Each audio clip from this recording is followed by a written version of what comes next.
ولید بن عبد الملک بنو امیہ کا بڑا تگڑا حکمران گزرا ہے۔ اس کا درباری شاعر فرزدق اس کے ساتھ تھا اور طواف کعبہ میں مصروف تھے۔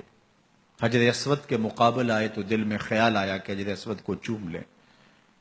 آگے بڑھے، رش اتنا تھا کہ ہمت نہ ہوئی، پھر واپس ایک جانب کھڑے ہو گئے کہ رش کم ہوتا ہے تو حجر اسود کو بوسہ کرتے ہیں۔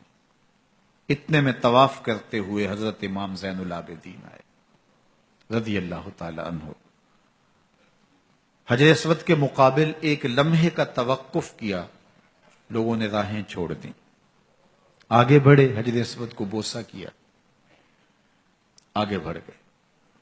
ولید کو بڑا غصہ آیا کہ لوگوں نے میرے لیے تو راستہ ہی نہیں چھوڑا اور میں بادشاہ وقت ہوں، اور امام زین العابدین کے لیے راہ کشادہ کر دی۔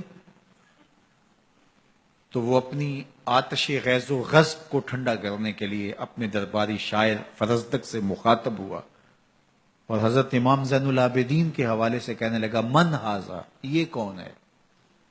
جب آپ کسی کو جانتے نہ ہوں تو پھر کسی کو کہیں کہ یہ کون ہے، کسی کے بارے میں کہیں تو آپ سمجھنے کے لیے کرتے ہیں، اور جب آپ کسی کو جانتے ہوں تو اس کے بارے میں کہیں یہ کون ہے تو یہ اس کی تحقیر کے لیے ہوتا ہے، اس کو غیر اہم ثابت کرنے کے لیے ہوتا ہے۔ ہمارے پنجابی میں کہتے ہیں اے کون ہے، تو اس نے کہا من ھذا، یہ کون ہے؟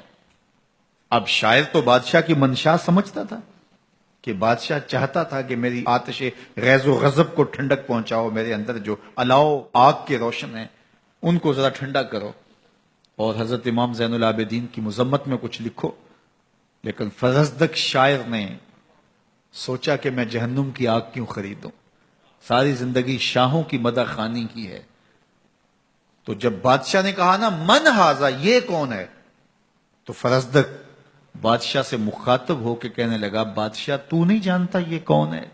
اس کو تو بطحا کے سنگ ریزے بھی جانتے ہیں یہ کون ہے، اس کو تو زمین والے بھی جانتے ہیں، آسمان والے بھی جانتے ہیں یہ کون ہے۔ یہ فاطمہ کا بیٹا ہے، یہ علی کا لخت جگر ہے، یہ رسول اللہ کا نواسہ ہے۔ تیرا من ھذا کہنا اس معرفہ کو نکرا نہیں کرے گا، یہ کل بھی معرفہ تھا، آج بھی معرفہ ہے۔ کھڑے کھڑے امام زین العابدین کا قصیدہ پڑھ دیا۔ وہ تو مذمت کے اشعار سننا چاہ رہا تھا، لیکن جب قصیدہ سنا تو بھڑک اٹھا اور فرزدق کو جیل بھیج دیا۔ امام زین العابدین کو پتہ چلا تو آپ نے اشرفیوں کی 2 تھیلیاں خادم کے ہاتھ میں دیتے ہوئے کہا، جاؤ فرزدق کو دے آؤ۔ فرزدق کو جب تھیلیاں ملیں انہیں چوما، آنکھوں سے لگایا، پھر خادم کے ہاتھ میں واپس دیتے ہوئے کہا، حضرت امام زین العابدین کو میرا سلام دینا اور کہنا ساری زندگی ان ٹگوں پیسوں کے لیے شاعری کی ہے، یہ جو میں نے قصیدہ لکھا ہے آپ کے نانے کی شفاعت کے لیے لکھا ہے۔ جو دلوں کو فتح کر لے وہی فاتح زمانہ۔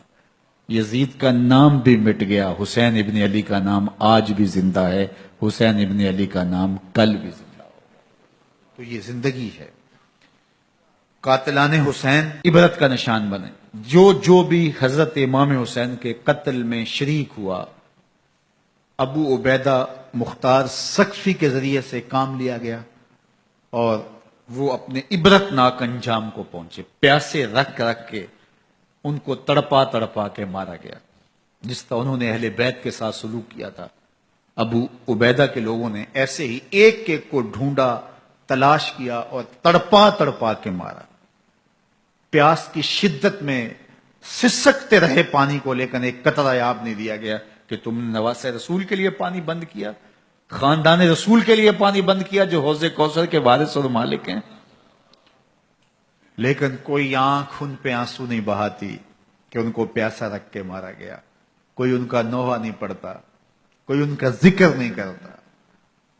تو کربلا کا یہ سبق ہمیں سمجھنا چاہیے کہ قائم حق ہی رہتا ہے، باطل مٹ جاتا ہے اور بہت جلد اپنے منطقی انجام کو پہنچ جاتا ہے۔